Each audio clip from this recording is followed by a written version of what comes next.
Hello students. So we are going to discuss now the refraction laws.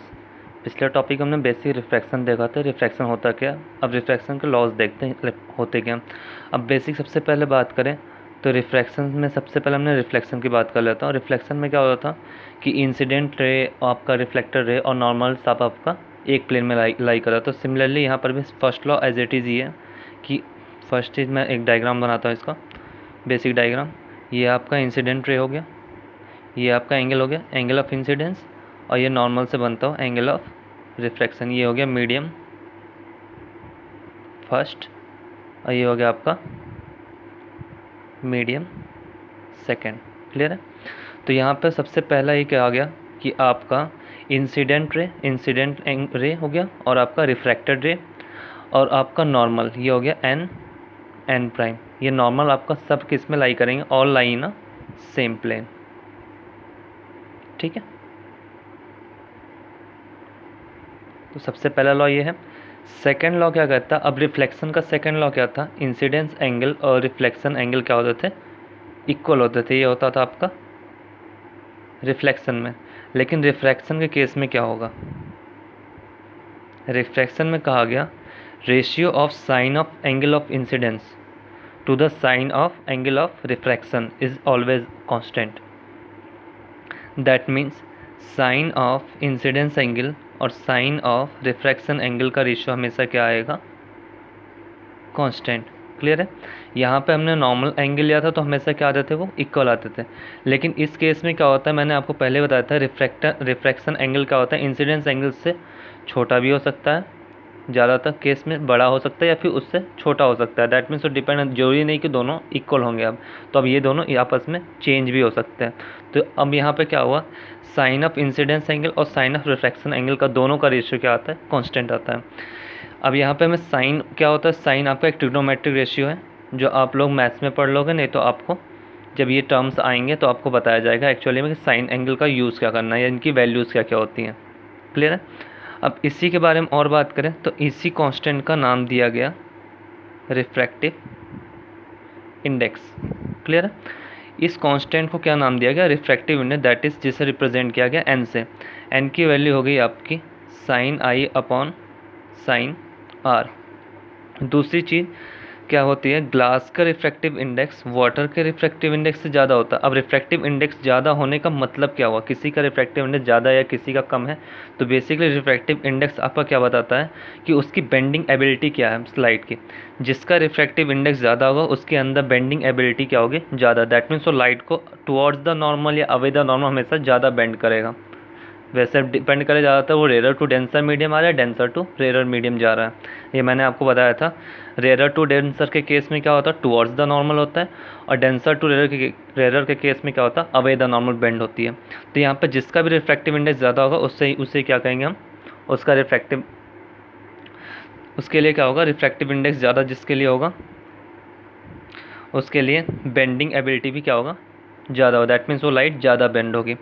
अब इसी refractive index को एक और तरीके से रिप्रेजेंट किया लाइट, स्पीड ऑफ लाइट के केस में। क्योंकि हमेशा क्या आ रहा था, आपकी लाइट की स्पीड देखी जाए तो लाइट के स्पीड के टर्म्स में कैसे रिलेट किया गया। अब इसे कुछ तरीका ऐसे लिखा गया कि मीडियम सेकेंड के रिफ्रैक्टिव इंडेक्स 1 के रेस्पेक्ट में। तो क्या कहा गया, speed of light in medium first divided by speed of light in medium second, ये आपका हुआ 1 and 2। या फिर इसी को दूसरे तरीके से अगर रिप्रेजेंट किया गया तो क्या कहा गया, दूसरे तरीके से ऐसे लिखा गया n21, या फिर हम रिप्रेजेंट करते हैं n12। n21 का मतलब क्या हुआ, refractive index of 2 with respect to 1। That means second medium का रिफ्रैक्टिव इंडेक्स फर्स्ट मीडियम के रिस्पेक्ट में, और यहाँ फर्स्ट मीडियम का रिफ्रैक्टिव इंडेक्स सेकेंड के रिस्पेक्ट में। अब इसका मतलब क्या हुआ, स्पीड के केस में अगर डिनोट करें तो यहाँ पे इसकी वैल्यू हुई v1 अपॉन v2, और ये हो गया v2 बाई v1। अब यहाँ पे इस फॉर्मूले को याद कैसे किया जाए कि कन्फ्यूज़न ना हो, तो जिस भी मीडियम का रिफ्रैक्टिव इंडेक्स निकालते हैं हमेशा उसका स्पीड कहाँ आता है, हमेशा उस मीडियम की स्पीड हमेशा नीचे आती है। दैट मीन्स सेकेंड मीडियम का रिफ्रैक्टिव इंडेक्स निकालते हैं तो v2 हमेशा नीचे आएगा, फर्स्ट मीडियम का रिफ्रैक्टिव इंडेक्स निकालते हैं तो हमेशा v1 उसकी स्पीड क्या आएगी, नीचे आएगी। क्लियर है।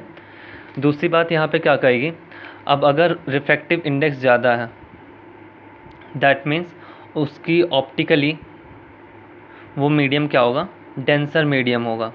क्लियर है? जिसका रिफ्रैक्टिव इंडेक्स ज़्यादा उसकी ऑप्टिकली डेंसिटिविटी भी हम क्या कर सकते हैं, डेंसर वो ज़्यादा होगा। मैंने बताया था यहाँ पर एक चीज़ क्या ध्यान रखना, ऑप्टिकली डेंसर मीडियम या ऑप्टिकली रेयर मीडियम आपका नॉर्मल मास डेंसिटी से रिलेट नहीं होगा। That means optical density equivalent आपका कभी भी मास डेंसिटी के इक्वल नहीं हो सकता।